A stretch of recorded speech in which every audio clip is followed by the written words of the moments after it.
सरकार go back, सरकार go back, सरकार hi.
আমি আজি সদৰ ৰাজবংশী ছাত্ৰ সন্থাই কেন্দ্ৰীয়ভাৱে আজি নগাঁও জিলাৰ উদ্যোগত আমি আজি জোৰ সমদল বিচাৰৰ বাবে আয়োজন কৰিছো। আমাৰ স্পষ্ট কথা, আমি জনজাতিকৰণ বিচাৰিছো। আমাৰ এটা কথা, নো এছটি নো ৰেষ্ট। আৰু আমি যে যি শ্লোগান দিছো, এই জুই জ্বলিছে জ্বলিব। আমাৰ যেতিয়ালৈকে কোচ ৰাজবংশী জনগোষ্ঠীক জনজাতিকৰণ কৰা হয়, তেতিয়ালৈকে আমাৰ এই আন্দোলন, এই সংগ্ৰাম আমাৰ চলিব। আজি বিগত দিনত কংগ্ৰেছ চৰকাৰে যি ধৰণে 15 বছৰ আমাৰ কোচ ৰাজবংশী জনগোষ্ঠীক প্ৰতাৰণা কৰিলে, ঠিক কিন্তু একই পন্থা কিন্তু আজি বিজেপি চৰকাৰক আমি দেখিবলৈ পাইছো।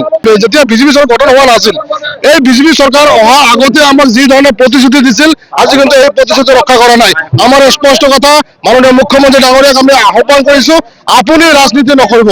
কোচ ৰাজবংশী জনগোষ্ঠীৰ আৱেগ আপুনি খেলা নকৰিব। আমি সকীয়াই দিব বিচাৰিছো, অনাগত দিনত যদি কোচ ৰাজবংশী জনগোষ্ঠী জনজাতিকৰণ কৰা নহয়, আৰু যি খিলঞ্জীয়াৰ কথা কয়, খিলঞ্জীয়ে কোচ ৰাজবংশীৰ বাহিৰে খিলঞ্জীয়ে অসম হ'ব নোৱাৰে। আৰু যে বিজেপি চৰকাৰ যি কৰে হিন্দুত্ব চৰকাৰ কৰি আছে, বিজেপি চৰকাৰ যি ধৰণে হিন্দুত্ববাদী কথা কৈ আছে, আজি বিজেপি চৰকাৰ ক'ত আজি হিন্দুত্ববাদী? অৰিজিনেলি হিন্দুত্ববাদী ক'ত খিলঞ্জীয়া অস্তিত্ব? আজি উজনিৰ পৰা নামনিলৈকে কোচ ৰাজবংশী জনগোষ্ঠীয়ে ভাষাৰ পৰা আৰম্ভ কৰি, খাদ্যৰ পৰা আৰম্ভ কৰি অৰ্থনৈতিকভাৱে শিক্ষাৰ ক্ষেত্ৰত আমি পিছ পৰি আছো। এইবিলাক কি নৈতিক দায়িত্ব নাই নেকি অসমৰ মাননীয় মুখ্যমন্ত্ৰী ডাঙৰীয়া? আমি কুৱেশ্যন কৰিব বিচাৰিছো। আপুনি যে খিলঞ্জীৰ কথা কয়, আপুনি যে আমাৰ সোণৰ অসম কয়, আপুনি কিয় এই খিলঞ্জীৰ কথা ভাবা নাই? খিলঞ্জীৰ অস্তিত্বৰ কথা কিয় ভাবা নাই? আমি বাৰম্বাৰ কিয় ৰাজপথত ওলাই আহিব লগা হ'ল? আমি ভাবিছিলো যে বিজেপি চৰকাৰ থকা দিনত বিজেপি চৰকাৰ নিশ্চয় আমাৰ কোচ ৰাজবংশী জনগোষ্ঠীৰ উন্নতি, সামগ্ৰিক উন্নতি, আমাৰ যে সমস্যা পৃথক ক্ষমতা ৰাজ্য জনজাতিকৰণ আমাক সমাধান কৰিব পাৰিব। কিন্তু আমি দেখিবলৈ পাইছো যি ধৰণে বিজেপি চৰকাৰে অসমৰ মাননীয় মুখ্যমন্ত্ৰী ডাঙৰীয়া, আমাৰ বৰ্তমান প্ৰধানমন্ত্ৰী আমাৰ মোদী ডাঙৰীয়া, তেখেতে যি ধৰণে আজি চৰকাৰ চলাই আছে, যি ধৰণে অসমখন আজি আমাৰ একনায়কত্ববাদ চৰকাৰ চলাই আছে, সঁচা সঁচাকৈ দুখজনক। সেইকাৰণে আজিৰ এই জোৰ সমদলৰ কাৰ্যসূচী এটা বস্তু আমি আহ্বান কৰিছো। আমি ৰিকুৱেষ্ট কৰা নাই। আমাৰ স্পষ্ট কথা, আমি কাৰোবাৰ পিতৃ সম্পত্তি বিচৰা নাই। আমাৰ যি সাংবিধানিক অধিকাৰ, আমাৰ যি ৰক্ষা কবচ, আমাৰ যি নৱপ্ৰজন্মৰ যি ভৱিষ্যত, সেইখিনি বিচাৰি আমি সাংবিধানিক ৰক্ষা কবচ বিচাৰিছো। আৰু বিশেষকৈ আপোনাৰ এই মিডিয়াৰ যোগেদি এটা বস্তু ক'ব বিচাৰিছো, আমাৰ এই দাবী কোনোবাই যদি বিৰোধিতা কৰে, কোনোবাই যদি ৰঙা চকু দেখিব বিচাৰে, আমি কিন্তু খাৰু পিন্ধা জাতীয় হয়। উজনিৰ পৰা নামনিলৈকে আমাৰ আজি 13 তাৰিখৰ পৰা 26 তাৰিখলৈকে আমাৰ এই জোৰ সমদল কাৰ্যসূচী চলিব। আৰু এই কাৰ্যসূচীৰ যোগেদি এটা বস্তু মেছেজ দিম অসমৰ মাননীয় মুখ্যমন্ত্ৰী ডাঙৰীয়াক, যে আপুনি ৰাজনীতি বন্ধ কৰক, সৎ মানসিকতা আপুনি উদয় কৰি কোচ ৰাজবংশী জনগোষ্ঠী জনজাতিকৰণ কৰক।